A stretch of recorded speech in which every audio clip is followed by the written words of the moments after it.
Dithuto di tlile go tswelela kwa sekolong sa primary sa Lebogang ka Labotlhano.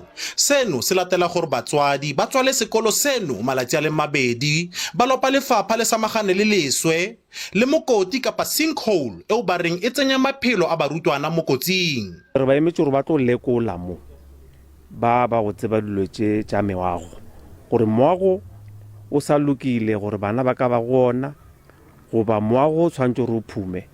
Maikutlo a ne a ya magoletsa ka batswadi ba ne ba lopa batlhankela go tswa kwa lefapha la thuto go kopana le bone mo matlong a boithusetso a barutwana. Batlhankela ba lefapha ba ile ba efoga seno mme kopano ya tshwarelwa ko nngwe ya diphaposing tsa borutelo.